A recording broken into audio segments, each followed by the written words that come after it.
today, have it your way. I am not going to even correct you. I can't.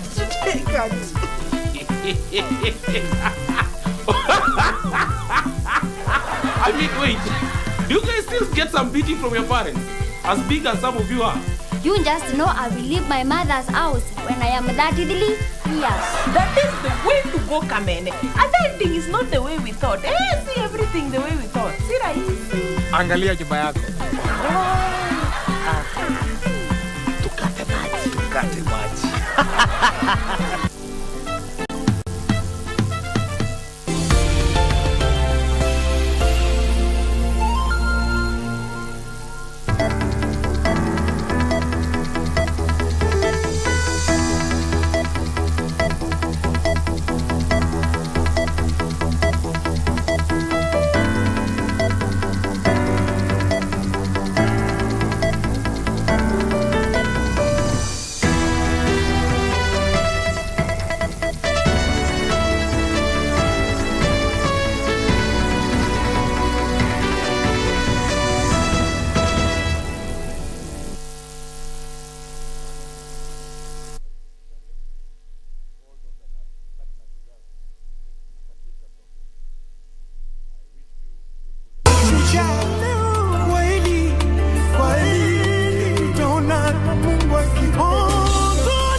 Industrious, humble, astute are hardly suitable words to describe the glowing tributes following our departed hero, the third President of the Republic of Kenya, Emilio Stanley Mwai Kibaki. We continue to eulogize the former president right here on KBC Channel 1, and now it's time for the news. My name is Njue, and Lensa Odingo will be assisting us with the sign language interpretation. And as I had said earlier, we continue to eulogize the late former president, and this is the last day to view the body and pay your last respects in Parliament before his mass on Friday and his final journey in Othaya on Saturday. Good afternoon. Let's first of all cross over to Parliament building, where Kenyans from all walks of life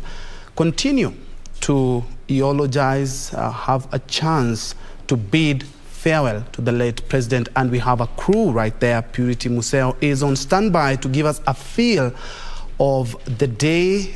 Remember, it is the last day that you have the chance to view his body and pay your last respect at Parliament buildings. Purity?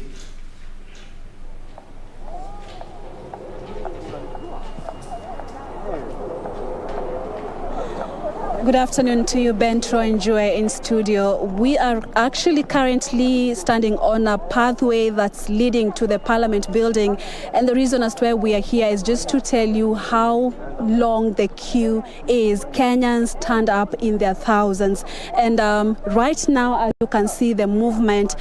This is just a few meters to the gates of the Supreme Court, and all the way to the Parliament. So they are being directed from here all the way to the Parliament, and this is to ensure no more operations at the CBD. And therefore, you can imagine from the Supreme Court all the way to Parliament, it's a long queue. They are being directed, movement of people. And from here, there are three checks. Maybe Lugusa is trying to pan and show you how movement, people are moving, making their way to the Parliament building to view the body of the late president, former President Mwai Kibaki. And so this is the pathway that's just next to the Supreme Court, and people are walking down this pathway all the way to Parliament. And now, as you can see, some of the security agents right there, so they're being cleared there. Then there's another entrance just before now going to the third entrance into the Parliament building. And so from there now they're allowed to to view the body and give their last respect to the late former President Mwai Kibaki. And so it's the last day of this event. It's the last day when the body of the late former President Mwai Kibaki is lying in state. But today is the last day, and as expected, the crowd, the queues are long, and the exercise, actually, the body of the late former President Mwai Kibaki arrived in Parliament some minutes to 7 in the morning, and immediately, let's say 30 minutes later, at around 7:30 in the morning, people were already being cleared to get into the Parliament where the casket with the body was. And so from 7:30, things have not changed. It's a smooth flow, yes. There are no crowds. It's a continuous movement, clearance from one point to another. The exercise is very smooth, and you can imagine with such a long queue, then this tells you that Kenyans have indeed turned up in their large numbers to pay their last respect to the late former President Mwai Kibaki. So that is what we can report now, that today, the last day as expected, Kenyans are rushing to ensure that they are part of this history, to just ensure that they are paying homage to the late president. And most of them, we spoke with them, Troy, and they were remembering, most of them were mentioning the fact that the late president was able to introduce free primary education. Most of them were beneficiaries of free primary education, while others were parents who were saying that courtesy of President Mwai Kibaki, they were able to take their children through school. And also the fact that they are also talking about the economy of the country, that he was able to stabilize the economy of this country. So this is the last day. So from tomorrow, we don't expect any exercise here because it's the last day. The body was supposed to lie in state for 3 days. The first day it was lying in state was Monday, yesterday, and today becomes the last day. And so Friday, of course, there will be a national memorial service at the Njue National Stadium ahead of his burial at his Othaya home in Njue County. Thank you so much. And it's back to you, Njue, in studio. Thank you so much, Purity Museo, live from Parliament buildings there. And as you have seen on your screen, no queues. So if you want to pay your last respects and view the body of the late president, you have slightly over 4 hours, or just over 4 hours, yes, about 4 hours before the body is taken back to the Lee Funeral Home, being the last and final day of the body laying in state at the Parliament buildings to pay your homage, your last respect to the president. Kenyans, they are picking up the pace as it is the final day. Thank you so much, Purity. We, of course, the crew has been there since Monday and will still be there till his final resting place in Othaya, Njue County. May he so rest in peace. And away from that, let's get to some politics now, where Busia Orange Democratic Movement gubernatorial aspirant Dr. Paul Otuoma has urged incumbent Governor Sospeter Ojamong to let go the political differences and form a formidable team that would strongly campaign and deliver votes for Azimio la Umoja One Kenya Coalition Party presidential candidate Raila Odinga. Dr. Otuoma said Ojamong should now team up and focus on the bigger prize.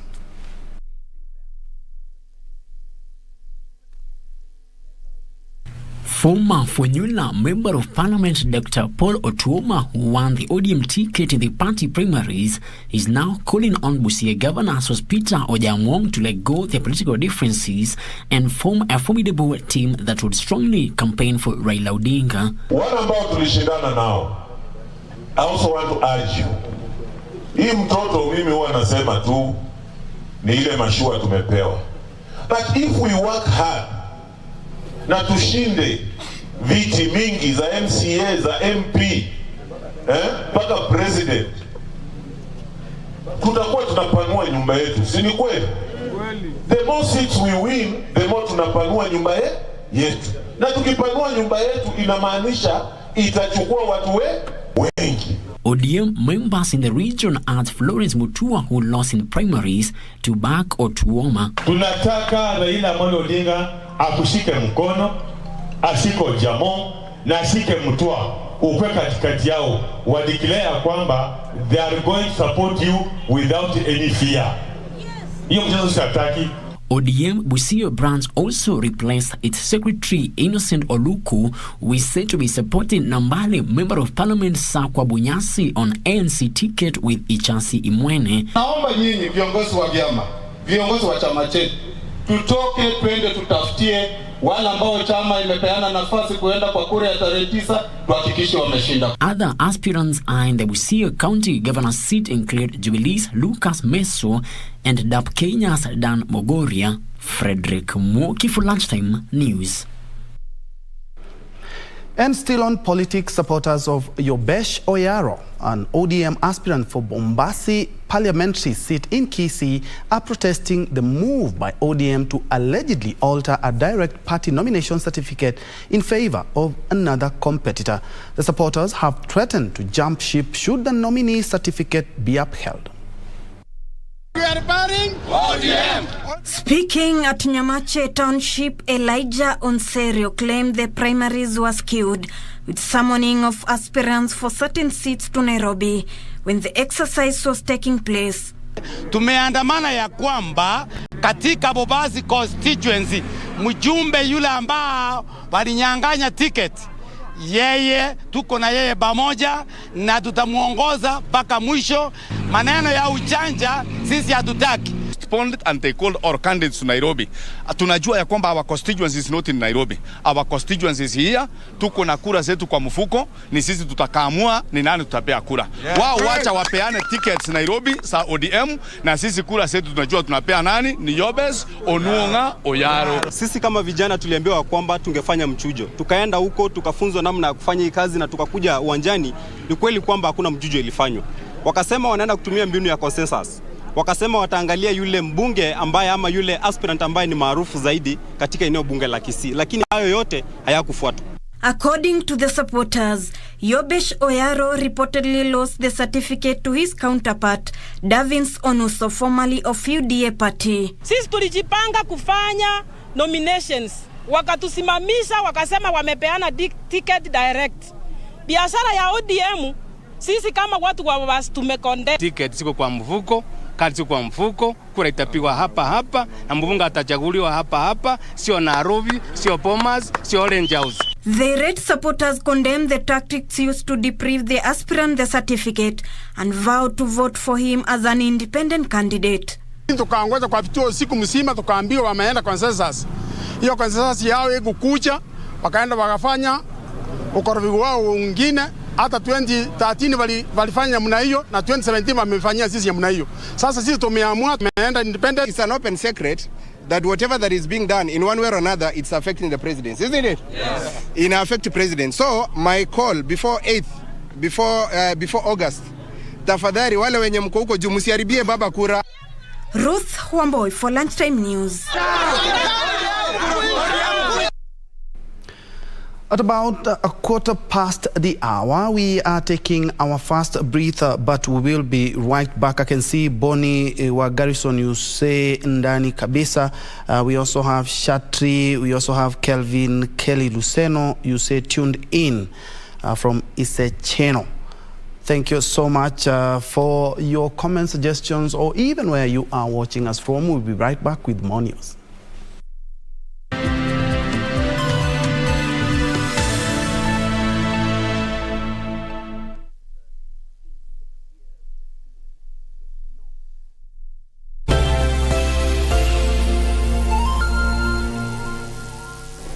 Do you have a news story to share with KBC? Get in touch swiftly on email news@kbc.co.ke or call 0723-892-654 or 0734-780-124.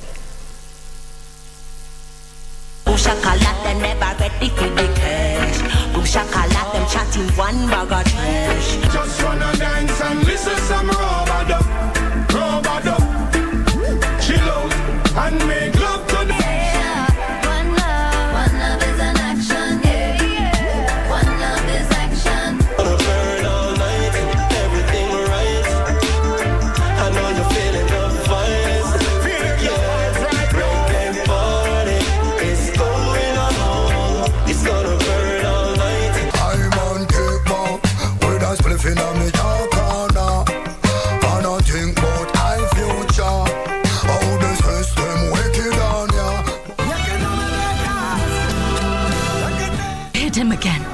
expect me to stand by and do nothing?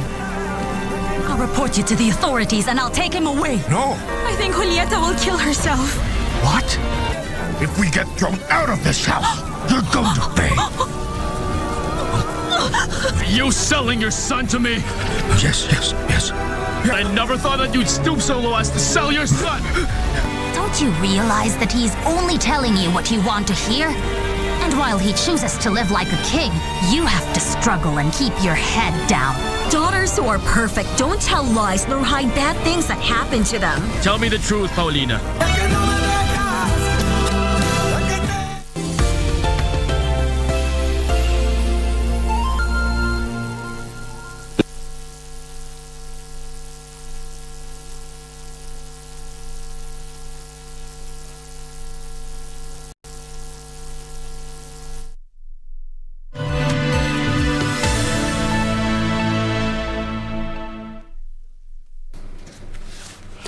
Welcome back, and just in case you joined us, this is KBC Lunchtime News. Elsewhere, as Kenyans from all walks of life trooped to Parliament buildings in Nairobi to pay their last respects to the late retired President Mwai Kibaki, those residing away from the capital city were catered for as well.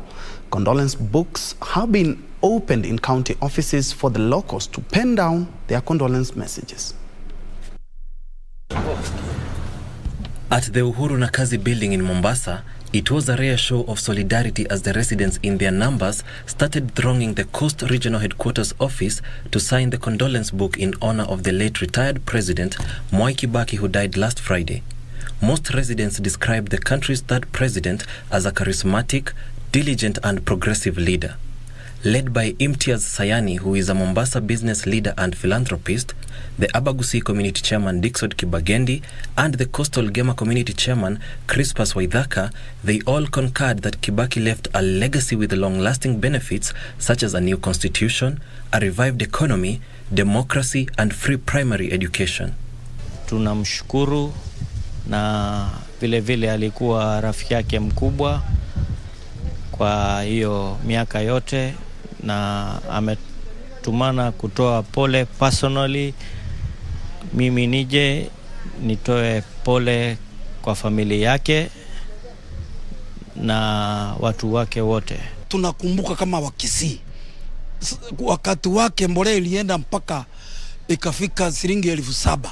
Yeye mwenyewe aliamuliza waziri wa agriculture by that time, ambaye alikuwa ni mheshimiwa deputy president, wakarudisha mpaka 2,000 pale Kisii, na sisi tukafurahia na tukafanya tukawa tunalima na tunapanda bila wasiwasi.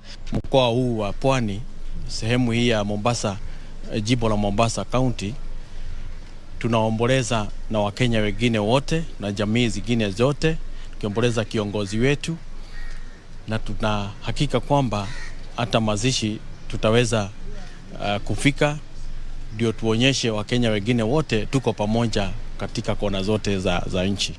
Such condolence books have been opened in county headquarters for people to mourn the late Kibaki.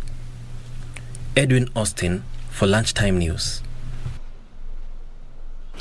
Well said there, and if you haven't had that opportunity again, this is the last day that you can view the late president's body and also pay your last respects, at least at Parliament buildings before the conclusion at around 5 p.m. Speaking of the president, a lot has been said, and perhaps to start with the last story there, let me be joined by Abraham Maina, who is a youth leader and also a political and governance expert.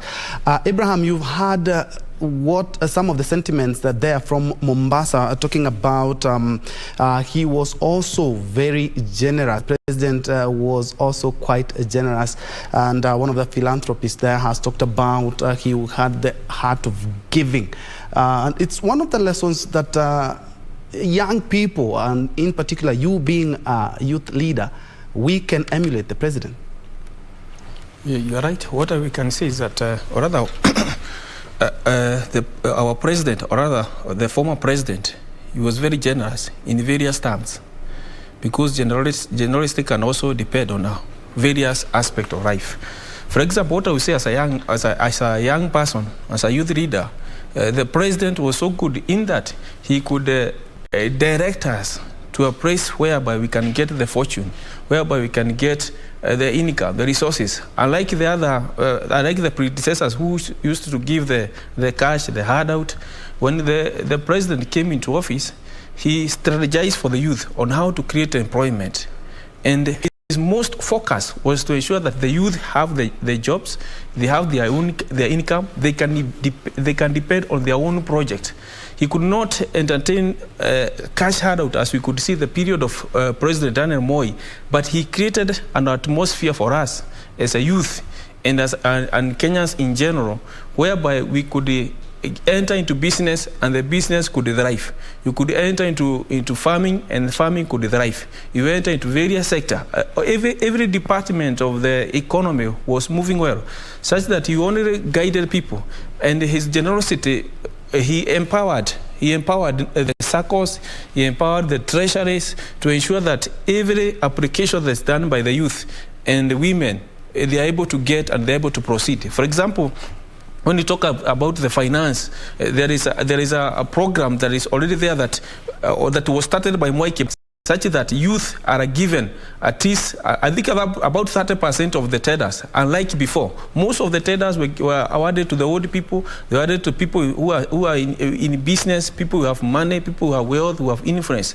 But he allocated a certain percentage must be directed to the youth. Another percentage must be directed to the women. In that capacity, he builded the youth, he builded also the women, such that now the youth were able to establish themselves in business. They could apply tenders and get the award. Women could apply tender and get the award. Unlike before only a few people could do the tenders with the government. But Mwai Kibaki, when he came in office, he opened all those sectors to the youth, such that the youth could now enjoy that platform of working with the government. Employment were increased.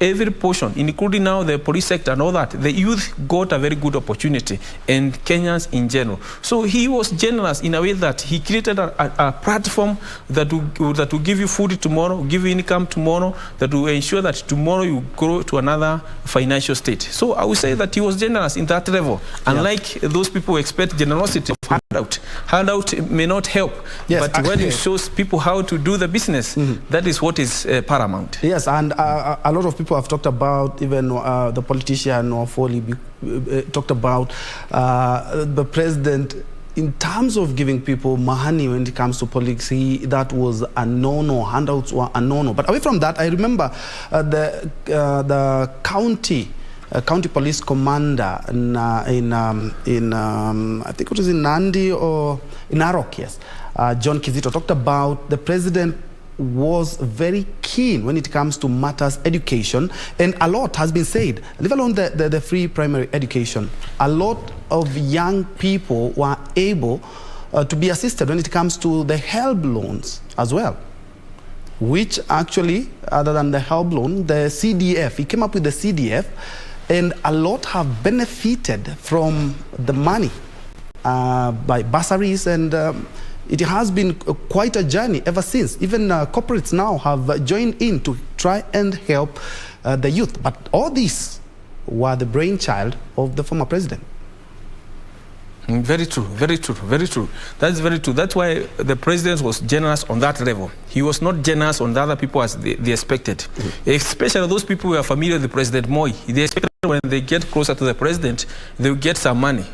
Because especially when I was in high school, I remember very well when the President Moi could visit around that area and we sing for him, he could give us money in the form of handout. Yeah, I remember. And we could celebrate. Yes. But when Kibaki came in office, things changed.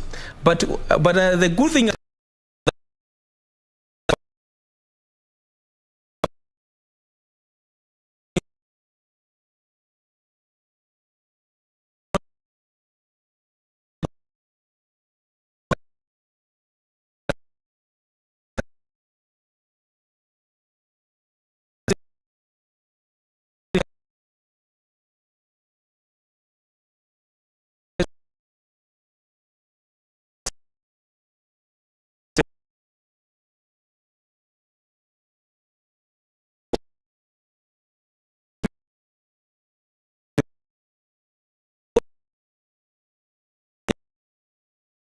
including myself, I'm also imitating him to ensure that our economy grow and we're able to help one another in this country. And one of the people there from, I think from Kisii, has talked about, I remember that day when the fertilizer prices were out of reach to many farmers, 7,000 a bag, and the head of state was really disturbed because a lot of Kenyans could not afford that, and he instructed the Minister of Agriculture back then, who was the current Deputy President, to lower those prices so that all farmers, regardless of where you are, where you're farming from, you're able to put food on the table and get some money as well. Very true, very true. And you remember very well after that, the agriculture thrived very well. And previously, especially in the rural areas, you could see some farmers who were even doing the dairy farming.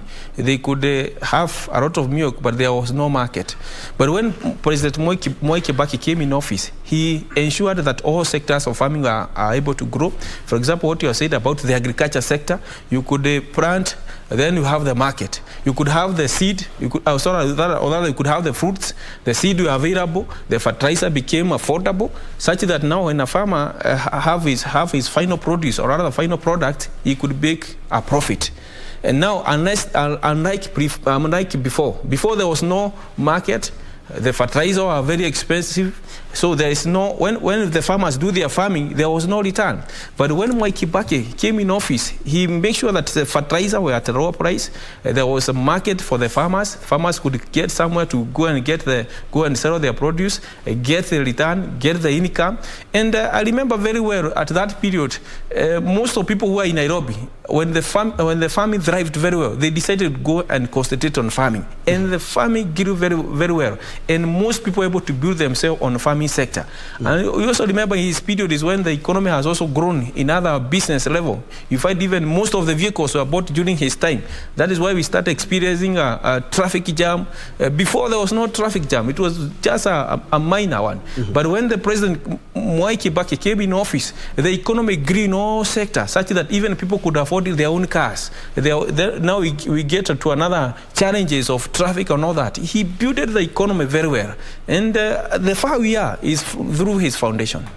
And let's now look at Kibaki, the diplomatic man, the peacemaker, because looking at the region when he was president, we had issues with Somalia. We had issues in South Sudan, where he helped a lot in making the country peaceful. We also had a civil war in Liberia and Sierra Leone, and he did send his troops there. Many people may not realize that Kibaki authorized the Kenyan team, or the Kenya Defense Forces, to participate in the peacekeeping efforts there. That's very true. And he sent his soldiers, he sent the peacemaking, because he's a man who believes in peace.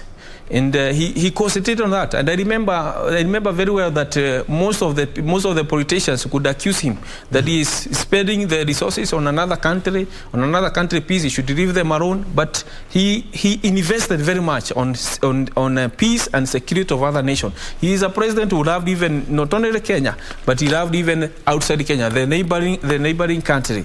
And you also remember that even when we had a crisis in this country, he had no problem to do this handshake, like the handshake he got recent. He had no problem to have even Mkatenusu for the purposes of having peace in our country. And there is no other president who have done that. Remember the period of Daniel Toroitich arap Moi, there was nothing like Mkatenusu. Remember when there was issues, or rather there was the resort were contested by the former prime minister now. When the Kofi Annan came, the president had no problem to agree and to have a handshake and agree and share the government, what you call the nusu mukate. He is a person who was not selfish. So he could be able to share the resources, the mukate with the prime minister and his team. So I would say he is a peacemaker, and we can see even internally. Externally, he was a peacemaker. Even internally, when there was crisis, he was able to listen to the competitors, listen what they want, and he could share with them for the purposes of peace. Yes, and he became a leader when he was quite young, and all through he he has never been mentioned in any cases, and I'm quite sure a lot of young people, and I grew up also, I was a young man when he took over office, and he really shaped and mentored a lot of people. And those are some of the lessons that we need to pick up, and the young people also need to pick up. I was at a parliament building yesterday, and I saw quite young people who perhaps were born when Kibaki just took office, but they were able to share and taste what Kibaki had to provide. What are some of the lessons as a young person, as a young leader, can we pick up from the legacy of the late president? Indeed, I would say that it's only that death has to come. If we were to ask as Kenyans, would you say that let Mwai Kibaki not go? Because Mwai Kibaki, he's a man that is a real model. He's a real model. Because as you have mentioned, you have never had any corruption deal with the president, Mwai Kibaki. Remember, he had been a vice president to Daniel Teacher of Moi. He was a minister in that government. In various sectors, he was a finance minister. Then he took over. Then it is the time now. He also was a leader of opposition. Yes. In all those sectors, we have not had any accusation, whether proved or not, any accusation regarding his corrupt deal. And when he came in office, because he understood that the people that are working with him, some of them are corrupt, he ensured that no corruption will thrive in the government. Remember, he also instituted the anti-corruption body to ensure that there is no corruption that is going to continue his government. So he was a man of integrity. He was a man that was ready to ensure that no corruption deal is going to continue in this continent, in this country and beyond. So he ensured that the anti-corruption law is passed. The institutions that were to fight with the anti-corruption were well established to ensure that the corruption is no more in this country. And he was able to do the corrupt leaders, and our country enjoyed to thrive because corruption was limited. Okay, thank you so much, Mr. Abraham. We are going to be continuing with this discussion a little bit later, but for now, let's take a quick break, but we'll be right back after these messages.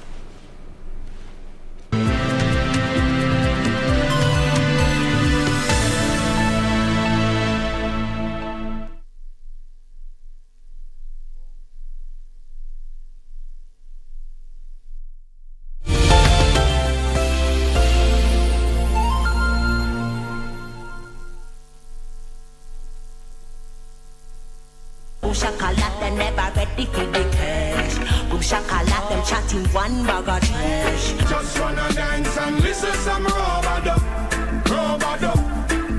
Chill out and make love to One love is an action.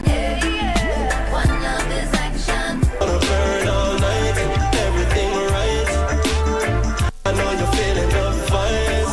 Break and party, it's going on. It's gonna burn all night. I'm on kickback with a spliff in a me dark corner. I don't think about my future. How the system wicked on ya. Umefuata nini? Bana, ameniambia ukweli leo. Can keep a secret. Naona to introduce kitengo cha fashion and events katika kampuni yetu. Kuna tatizo lolote na Pili ambalo wewe walijua? Lakini wewe ulikuja hapa bila kuniambia, sio kaida yako. Interview waenda na ukirudi mikono mitupu. Ni maranga?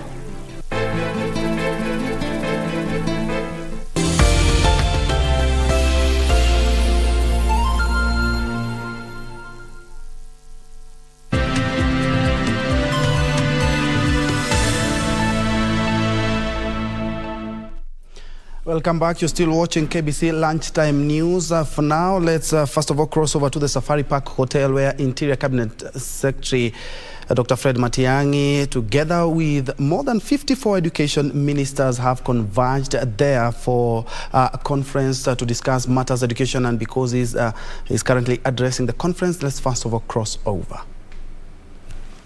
Education Summit held in London last July. Kenya rallied world leaders through the Kenyatta Declaration to commit to increased domestic education spending. Leaders recognized that domestic financing is and will remain the most significant and sustainable form of funding for education.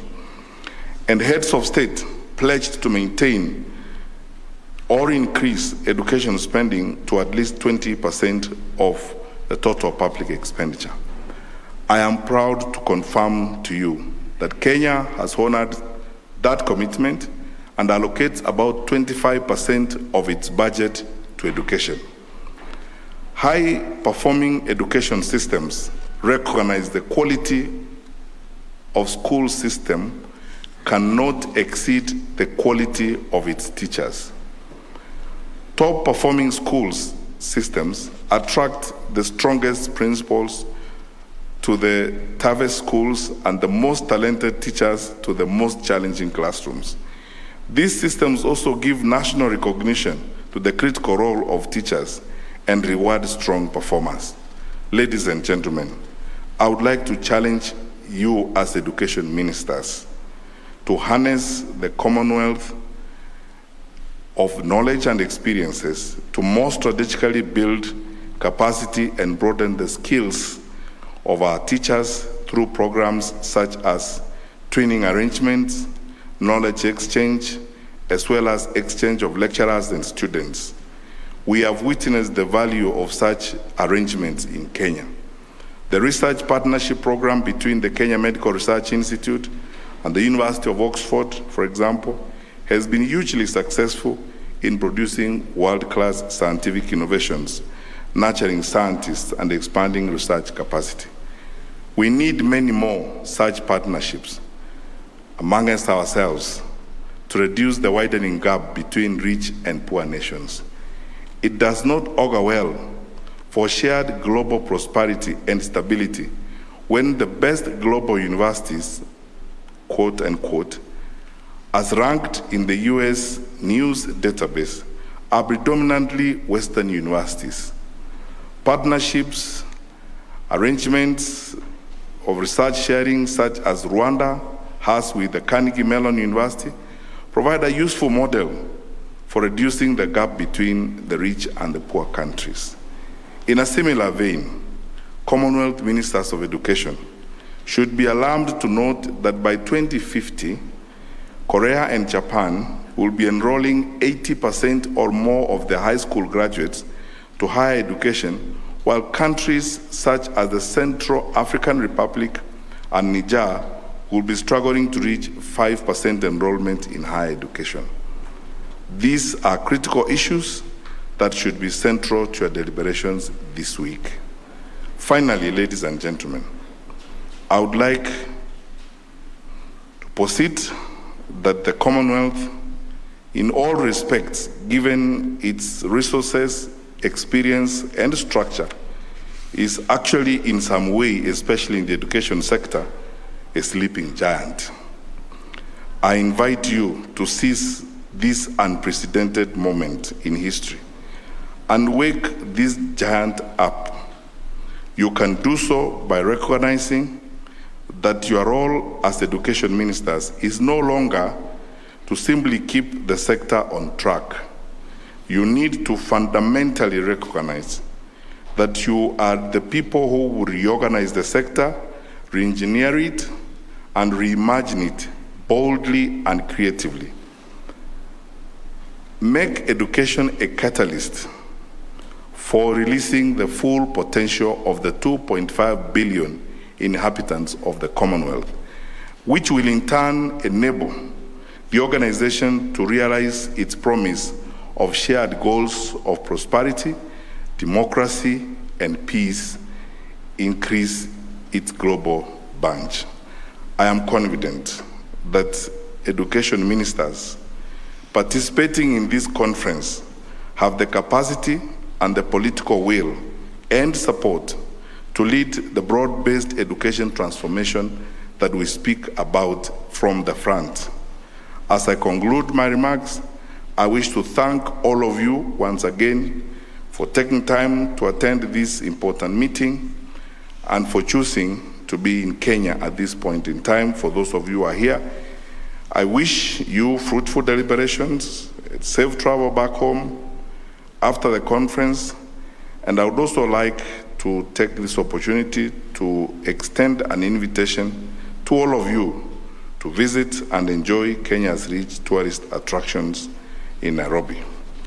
It is now my distinct honor and pleasure to declare the 21st Conference of the Commonwealth Education Ministers officially open. Thank you. There you have it, the former Education CS, who is the Interior Cabinet Secretary, Dr. Fred Matiang'i, there has officially launched the conference, the 21st conference for Commonwealth Education Ministers. 44 ministers have gathered at the Safari Park Hotel for today and tomorrow in a summit that, among others, talking about the education levels in not only in Kenya but in the world as well. Some figures there. The president, the CS, they are talking about a quarter of Kenya's budget going to the education sector, and calling on other countries to also emulate that, so that education levels can be boosted, and especially in Africa. He has also talked about partnership with international education institution bearing fruits as the levels of education are being jump-started here in Africa. And also he has talked about the Kenyatta Declaration on Matters Education, increasing domestic education levels as well. We'll have a comprehensive report a little bit later with our very own Zainab Said, who is keenly following that conference. In other news, a section of women in Kajiado County are calling on the community to embrace the modern times and allow them an equal share of inheritance with their brothers. The women have decried discrimination from the community's traditions, which dictates that a woman can only inherit property if she was married. They say this practice has been unfair to unmarried women, as it leaves them with nothing to fend for themselves.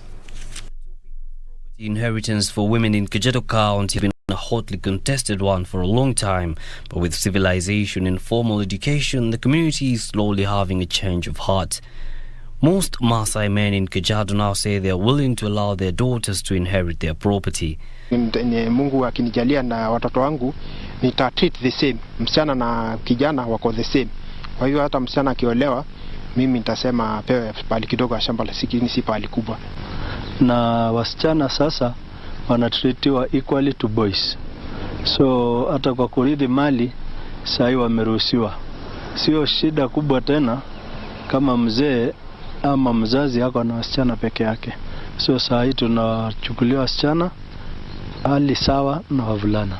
Some, however, are still of the opinion that they ought to inherit from their husband's homestead, which the women in the community say sidelines the unmarried ones.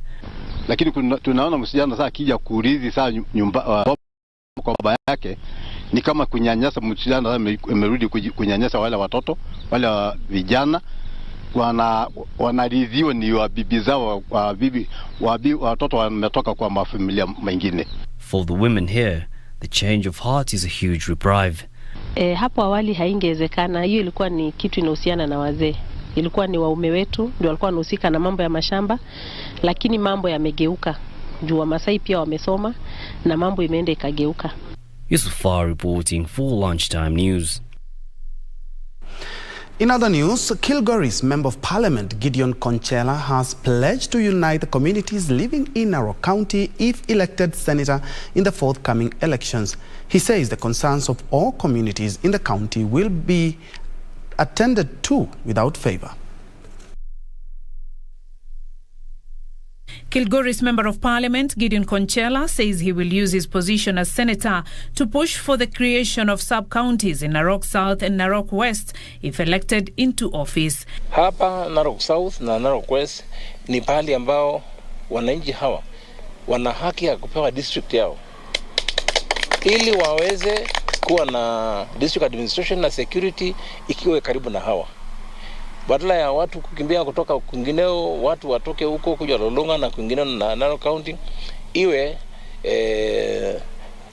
sub county yao imetengwa huko na wapewe, kwa maana district is an administrative zone ambayo hiyo ni jukumu la serikali. The lawmaker says the region needs administrative structures closer to the people. Konchela said proposals contained in the Building Bridges initiative would have worked for the benefit of all Kenyans. While drumming up support for Raila Odinga, he said the Azimio la Umoja campaign is working towards uniting all Kenyans, even as he called on residents to ignore leaders who are preaching divisive politics. Beatrice Getonyenge-Tich, Lunchtime News. Elsewhere, Samburu North MP Alois Letoimaga has called on the government to step up the ongoing drought mitigation measures to ensure all learners report to school. The lawmaker says many students in Samburu County may be forced to miss school due to the effects of drought. The ongoing drought in parts of Samburu North is now a threat to learners in the region. Locals say they have lost livestock to the biting drought, and there seem to be no prospects of the young ones resuming their classes. Tunalia serikali yetu itusaidie, la sivyo hakuna njia nyingine. Watoto wataenda shule, so utapeleka mtoto shule za mbali, waende wafanye nini? Wafukuzwe. Leaders in the area says the government must do everything in its power to mitigate the situation before it's too late. Hatuna mshahara, hatuna makasi. Hata ile watoto wetu wamemaliza samani, wanakaa tu kurangarana kwa kijiji kulewa hapa na mbele. Hawana kazi hata ile wa mbele. Tarasio Lotwambo says he's unable to pay school fees for his children after his only source of livelihood was greatly affected by the harsh climate. Tangu maisha hatujawahi kuona kitu ambaye ukame ya aina hii. Imemaliza ng'ombe kabisa, mbuzi, hata ngamia yote meisha. Mimi naona ya kwamba wengine watoto watabaki kukaa nyumbani, na bila atakaa nyumbani unasakufa njaa, kwa sababu hakuna tegemeo lingine kama imali sisi zilikuwa tunategemea. Samburu North Member of Parliament Alois Letoimaga is calling for a timely distribution of relief food to aid the school feeding program to help retain learners. Kwa sababu hii shule sote ya boarding na secondary sote inategemea chakula ndio kukipa watoto kwa shule, walipe fees ile ya tuition fee. Nataka kuomba Ministry of Relief hii social program, hii chakula tunapeana relief tupatie secondary schools.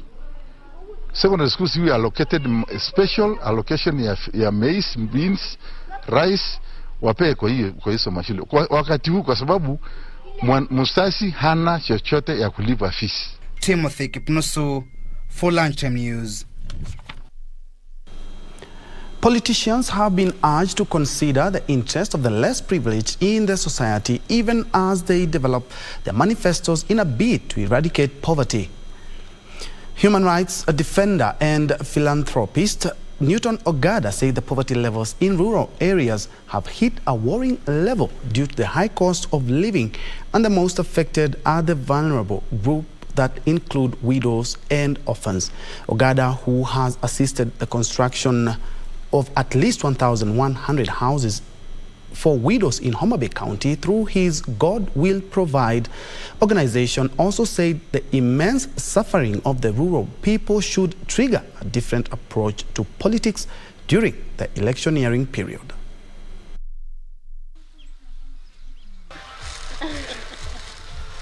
Like now, we are in a month of election, a season of election. You will find we are running around meeting people. We have our leaders walking around, they're asking for votes, but they don't ask how people live back in their houses. So I'm just pleading with the government, if they can create a certain ministry which supports the vulnerable, the needy, the widows and the orphans within the community. I think that will help us grow. And back to education matters, where the Ministry of Education has embarked on a national talent training program aimed at enabling the young people commercialize their talents.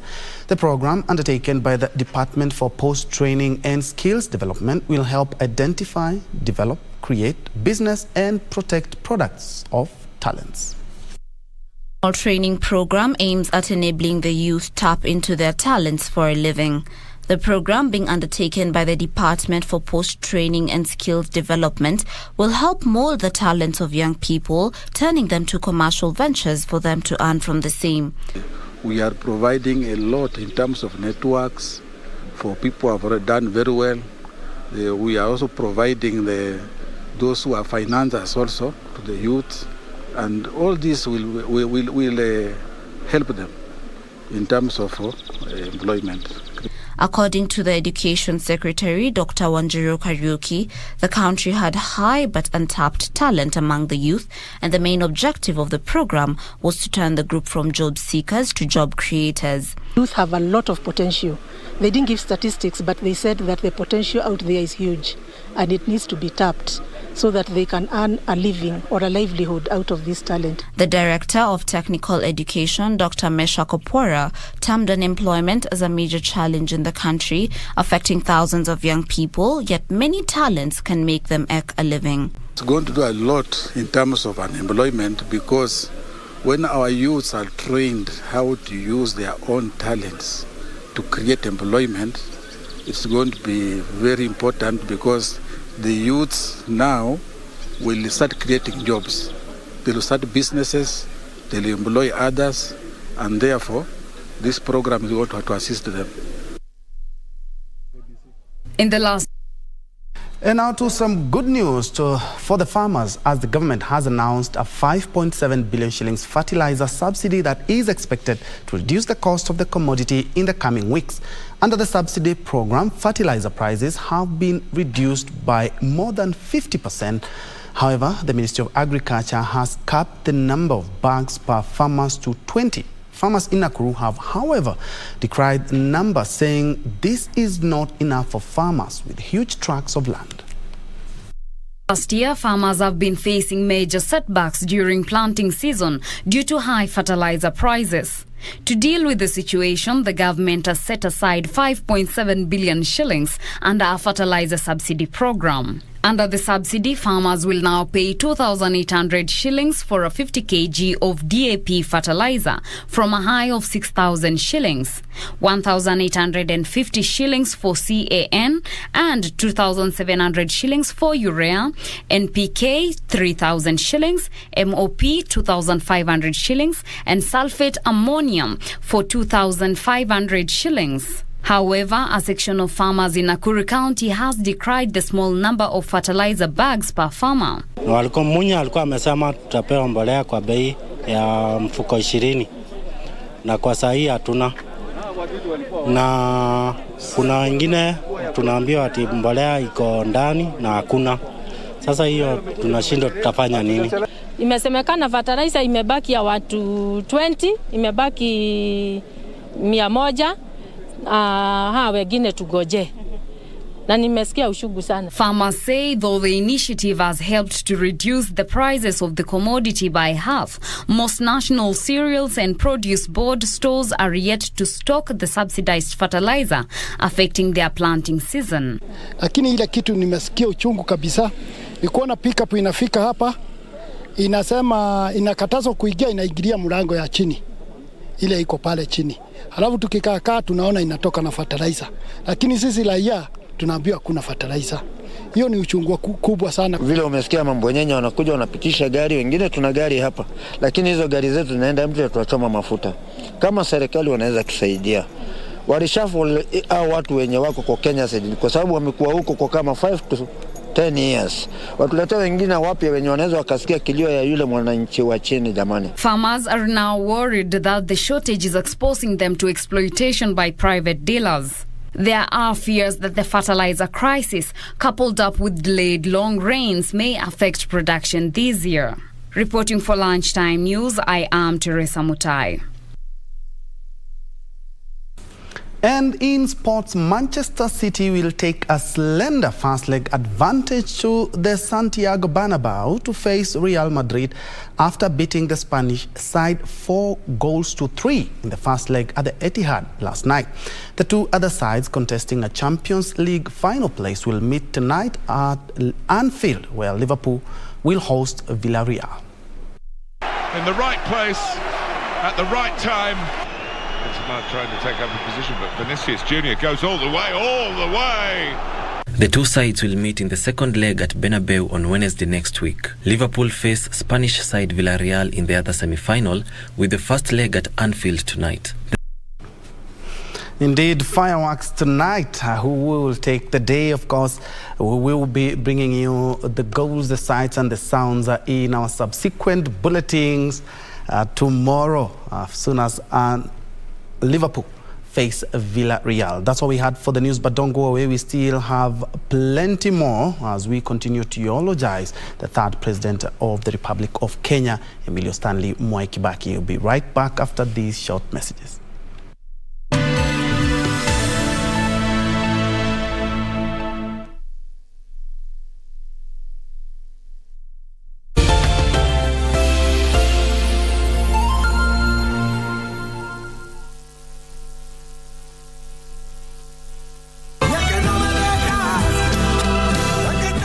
Him again.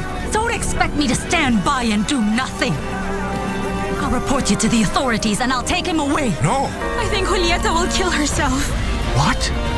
If we get thrown out of this house, you're going to pay. Are you selling your son to me? Yes. I never thought that you'd stoop so low as to sell your son. Don't you realize that he's only telling you what you want to hear? And while he chooses to live like a king, you have to struggle and keep your head down. Daughters who are perfect don't tell lies nor hide bad things that happen to them. Tell me the truth, Paulina.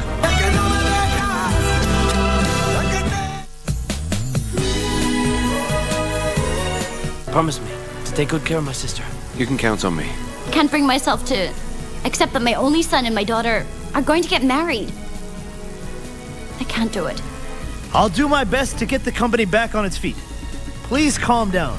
Give me a bit more time. Your best choice is to transfer the ownership of Shu Feng to me. What? There's no way! I won't accept it! I won't accept it! Let's put the past behind us. Just come back to me.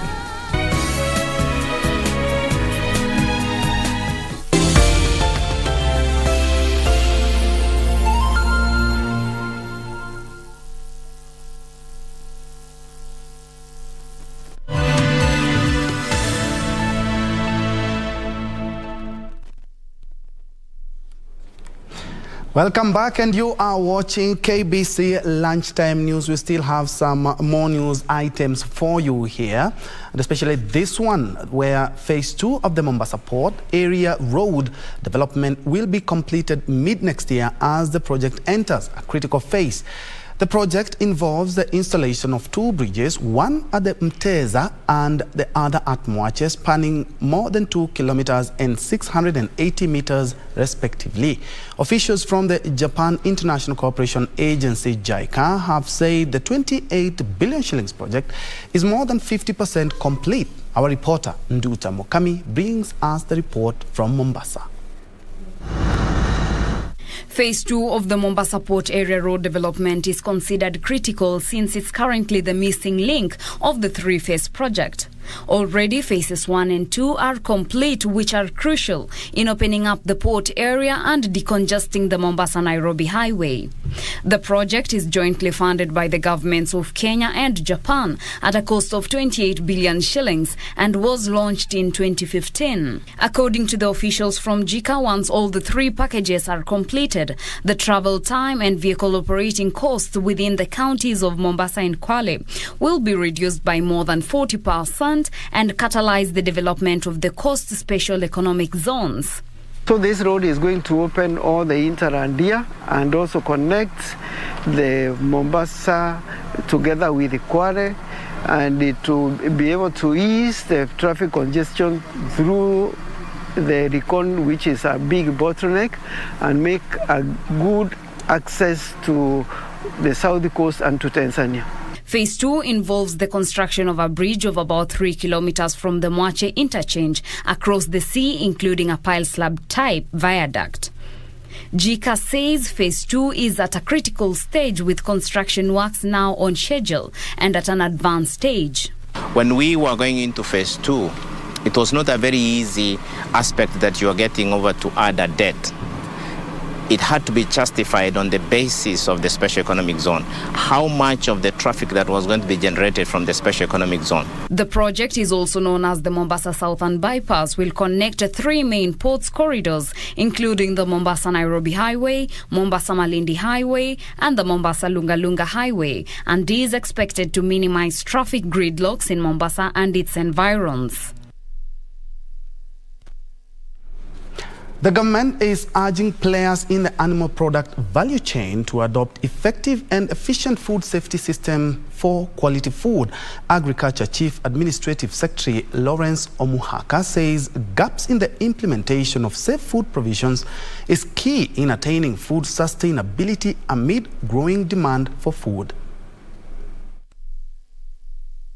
The policies that boost food safety lessen the burden on our healthcare system that is already reeling from the effects of COVID-19, malaria, TB, and other communicable diseases. The government is happy that some of our biggest producers, led by Kenchik, have perfected this policy in their production value chain. I believe it is our role to actively participate in tackling issues that plague our country and the global society at large.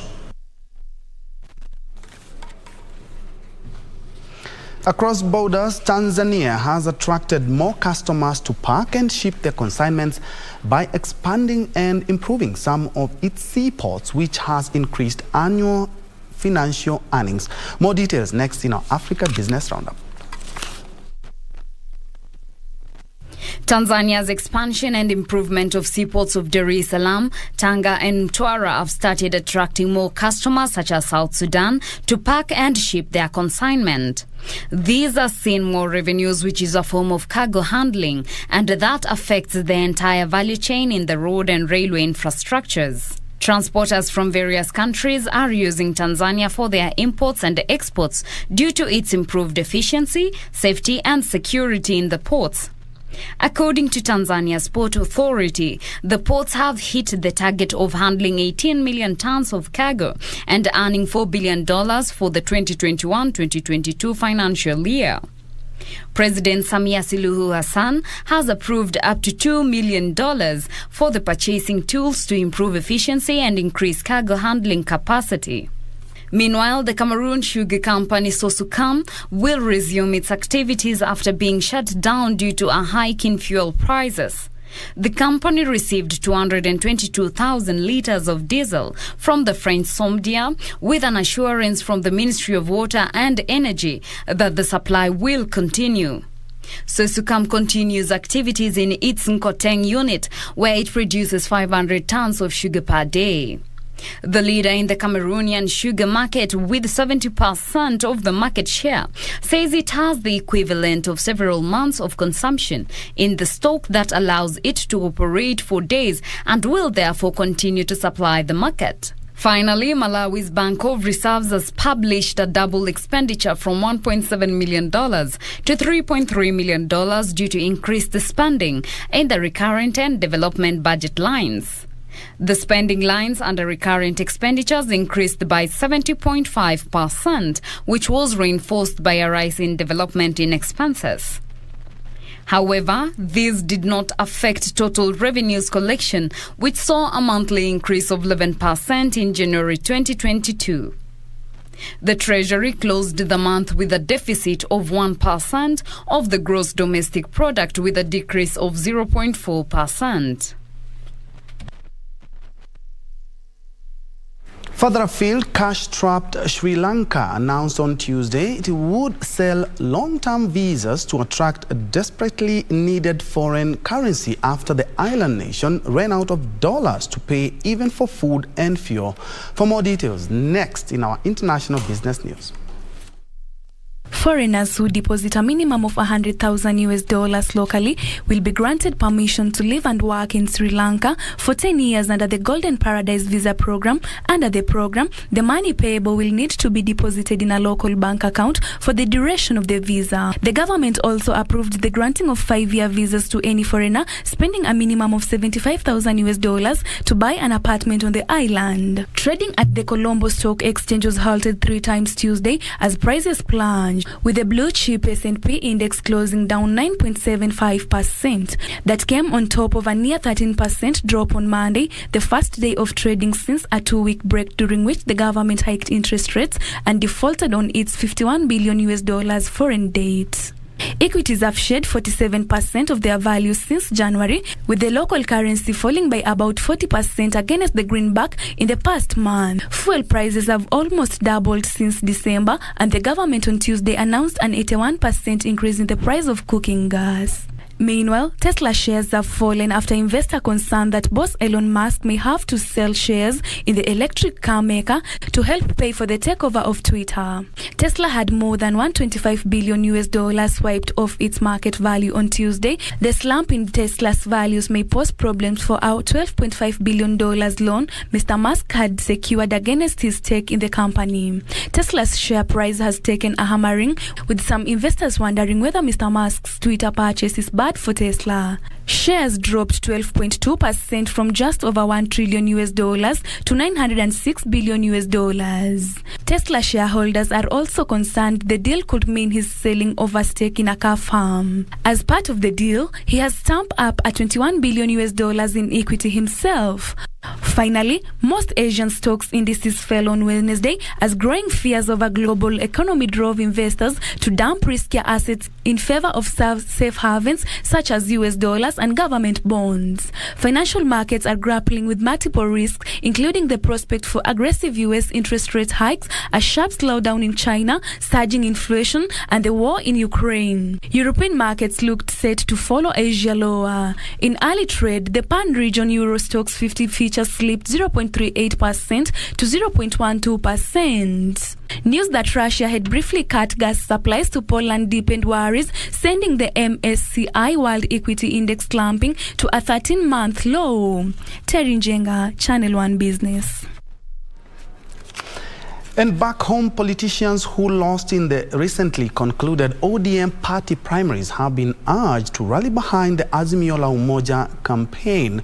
Kisumu Central ODM nominee Joshua Oron says the work has only begun and all must be fixed on the prize, and that is August 9 poll.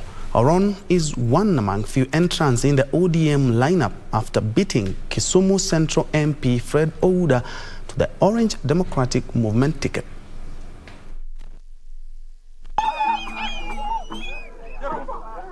I'm welcoming everybody, those who supported us and those who did not support us. Today is a new dawn, a journey that is beginning, a journey that will embrace everybody. And I embrace those who did not support us, those who supported us, so that we work together. The most important thing is that we need to unite to ensure that Raila Amolo Odinga becomes the next president for Kenya.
And that's how we put a cap on KBC Lunchtime News, but we still have live coverage of the last and final day of public viewing of the late President Mwai Kibaki at Parliament before his journey finally concludes on Saturday in Othaya. And KBC, we have endeavored to ensure that we take you step by step to the last day. Remember, today is the final day. If you haven't made your way to Parliament, this is the final day. And joining me in studio, Abraham Maina. Thank you so much for tuning in, and of course, we've been here for a while.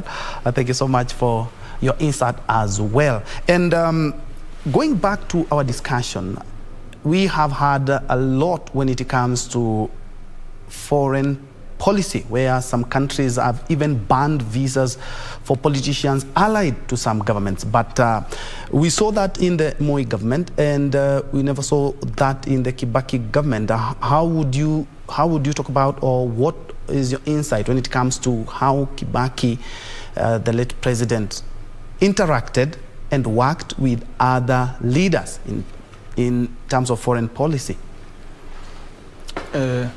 What happened is that when the president Mwai Kibaki came into office, he's the first president who energized and strategized much to fight corruption. And he instituted the anti-corruption body, instituted the organization, and empowered that body that were meant to fight the corruption, the anti-corruption unit, or other anti-corruption body. And through his leadership, the other countries, the other institutions and other nations could see how he is running his institution, or rather he is running the government affairs. On that character of fighting corruption, because he was very much keen to ensure that no corruption in the government, because he knew that when there is a lot of corruption, or there is a corruption in the nation, the economy cannot grow. The money meant to go to a certain development will not get to that development.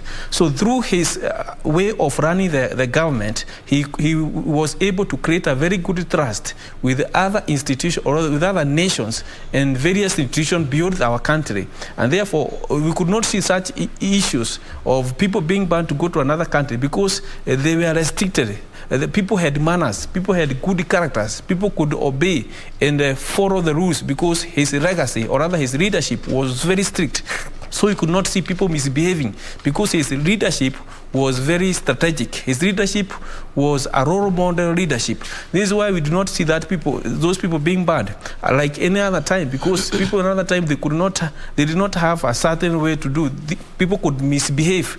People could take whatever they want. Nobody could question them. And this is why the other nation could interfere, because they saw that there was no well-organized government. But when Mwai Kibaki took over, he was able to show leadership in the country, and therefore people were able to obey, follow the rule of law, and corruption was minimized. Yes, and you being a youth leader and looking at what the late president did, yes, indeed, take the office at an advanced age, but he was the first president, looking at the other two regimes, he was the first president to give the youth a chance. And not only a chance, he also came up with so many youth programs, including the Youth Fund and other youth programs, meaning he wanted to give the youth a chance. Yes, indeed, right now we have a lot of youths, but we had to start somewhere, and he is the president who started. Yes, very true. Very indeed. He ensured that he empowered the youth, as you have said. And this is why you see, when you compare the period of the former president, Daniel Teacher Moi, and when Mwai Kibaki came in office, you could see the period of Daniel Teacher Moi, there was a lot of youth. So many youth loitering around, so many youth engaged in drunkard, so many youth involved in other affairs that were immoral. You see corruption. There was this. They're engaging in other bad affairs. But when the president came and empowered the youth, you could see there was transformation from people who are drunkard to people now who could concentrate in various business, in the sectors. The youth who are jobless, now they got the job. So instead of engaging in drunkardness, they were busy doing their own thing. And you remember when the youth became drunkard, they were becoming drunkard because they had nothing to do. And they wanted to console themselves because life were not easy. Therefore, they could drink to ensure that they fight that issue morally. However, the problem still persists. But when the President Mwai Kibaki came in office, he empowered the youth through the youth fund. He ensured there is the money for school is available, the help is well funded. He ensured also that there is allocation of tenders that youth are being given so that they can be busy. And also remember, through the way he empowered the economy of this country, the youth were able now to get employment on the various sector. Even the public sector and the private sector thrived very well, that they could create employment for the youth. And therefore, the youth felt that they are well catered for. And this is how you see now the youth could not complain during that era. The government were running very well. And this is why we are praising his leadership and his government. Mwai Kibaki is a real role model. And as even myself, I feel that we need to copy this president, his legacy, his leadership. Other presidents in other continents could also come and see how he is running his affairs, because he was the first president to do so many changes within a very short span of period. And it's a good thing that you've been able to touch something on the youth and the use of substances. And I remember you to crack up the nation when he talked about kukula pombe, and he said that you should work, not only to just go to dens, drinking dens. And back then, before he seized power, there was so much narcotics, and a lot of youth had indulged into local liquors, so to speak, and third generation drinks. So we do remember when he was seizing power, the country, really, the youth were not really as agile as they were when he left office. He did away with a lot of, substance abuse, and you remember the alcohols. Every now and then you'd hear 20 people have died, 30, 15. I remember even in my home county, over 40 people once did die because of the local liquor. And incidentally, 90% of those people who died were the young people. But he was able to at least streamline the sector and urge the youth to kind of focus on their lives other than the drinking and the dens and the narcotics. That's true. That's very true. Remember the Motutho law came when he was the president. It was meant to ensure that those liquor, those unlicensed alcohol, were being abolished, because there's the one that were causing problem in this country and killing our youth. So he was able to institute that through Motutho law, or rather Motutho bill. It went through. And remember also, people used to take beer even in the morning at 8. Some could go to the bar at 7 a.m. in the morning. Others at midday. This law that came in force strictly restricted the period of drinking the beer, and also strictly restricted the bar owners, the restaurant owners, on the kind of the liquor, or rather the kind of beer they should sell. So such that those unlicensed beer were abolished, that were killing our youth, that were making our youth to be involved in drunkenness. Very cheap beer, but we are destroying our youth. Mwai Kibaki was able to eliminate it. And then when he set period from 5 p.m. is the time we are supposed to drink, he ensured that every person is building the economy. From morning all the way to 5, you should be working, so that when you finish what you are doing, you can now go and take the beer. And he could also advise the youth and also all the people at large that they should not take excessive beer. When you are taking the beer, don't take excessive. Take in a sober manner. Take in a responsible manner. So the president was able to mentor our society, to mentor the people, to ensure that they come out from the country of being drunkard to become people who are responsible. And he instituted the rules. So he first started by advising the people on how dangerous the beer is, how dangerous it is to take horribly without care. And then from there, he instituted the law that to ensure that people are restricted to the time frame of drinking the beer, to ensure that our country and the economy is running well. And then number 3, he ensured that those people that were idle, they had nothing to do, he created opportunity for them such that they can be busy and they can drink at the right time after the work. And because of the interest of time, let's look at the president's demeanor. I mean, looking at when he took over power, remember the era of the late President Moi. Every news article in media houses had to start with what the president has been doing the whole day, where you heard the president has been doing ABCD. But when he took power, he kind of took a back seat when it comes to media. He was kind of media shy. He was soft-spoken, but his actions and his work, he let his work speak for himself, something that we don't see in a lot of leaders, and especially now that we are headed to the 2022 succession politics. We don't see that in a lot of leaders. When a leader does something, he wants everybody, the media, to be there. But the late President Kibaki took a back seat and just decided, let my work speak for itself. Indeed, that's true. I remember that during the period of Daniel Teacher Moi, we could read every news, could start about where, if it is Sunday, where he went to church, what he said in church, when he was fellowshipping in a certain church, we could hear whatever he does. Whatever he does, it must come to the media. And what you are saying is true, because when the President Mwai Kibaki took over, as we expected to hear of Daniel Teacher Moi every news, every day about Daniel Teacher Moi, we found this now in a different way, such that now we could hear Mwai Kibaki maybe once in a month, and this were causing a problem to most of us who are not used to that. Yeah. Of course, there was a lot of change in his leadership as compared to the previous regime. So Mwai Kibaki came with a very new style of leadership that have made even the current president is now copying him, because he was a good leader. He's a worthy role model, and I think even the next president will also try to copy the Mwai Kibaki era, or rather Mwai Kibaki leadership, because he did things very differently, and they were unique, and they appeared good. He is a very good leader who knew how to arrange and concentrate on what he wants us to focus. When he said, I want to let this be done, he could concentrate on that, and nothing could move him.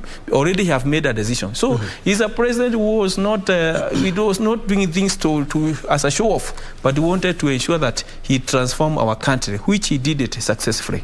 Yes, and as we wind up, your final comments when it comes to the late president. A lot has been said. He was development conscious.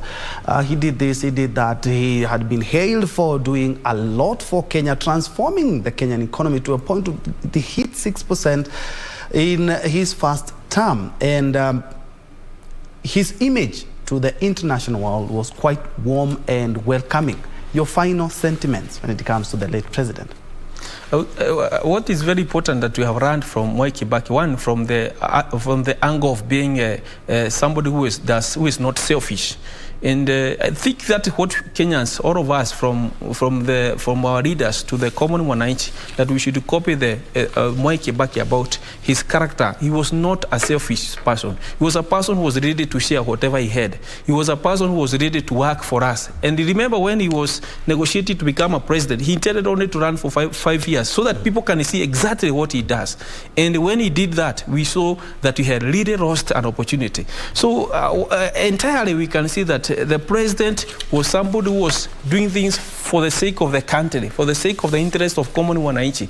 And that is what we should copy, all of us as leaders and common wananchi, to ensure that we work selfless. We are not able to do things just for our self-gain, but to ensure that the interest of these countries is catered for. Remember when he did Nusumukate, it shows that he was ready to share. Remember when he appointed the cabinet secretaries. They are not like the previous regime. President Moi could appoint even 35 ministers. But when Mwai Kibaki came in office, he only selected about 15, and they could do more than the 35 ministers. So he is a person that we should copy, we should run his history, copy him, and do as per him, because he is really a role model. He is a real model to every one of us. And I think that as we continue to wait for his burial, let's continue to also pray for the family, for the whole Kenyans. We continue working together and copy his leadership. I will insist that let's copy his leadership, because that is what is going to transform our nation. Well said, and thank you so much, Abraham Maina, who is a youth leader and also a political and governance expert there, putting things into perspective, and especially when it comes to matters youth, that the late President Mwai Kibaki had youths at heart. Thank you so much for your insight and indeed for coming. That's where we put a cap on KBC Lunchtime News and the analysis here, but we will be crossing over to Parliament. For those who haven't had an opportunity to bid farewell or even have the last view of the late president, you can have that chance right now at Parliament buildings. Closes at 5 p.m. So you have about 2.5 hours. My name is Njue. Lensa Odingo has been our sign language interpreter for this duration and for also the analysis. Thank you so much, Lensa, as well, and everyone who has made this broadcast a success. And until next time, do have yourself a blessed afternoon.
Republic of Kenya. So, in the exceptional motion which will be moved by the leader of the majority party in the National Assembly this afternoon, the tributes of this House will be recorded in special honor of the late retired President's long and uninterrupted service in this House, his selfless service to the Republic,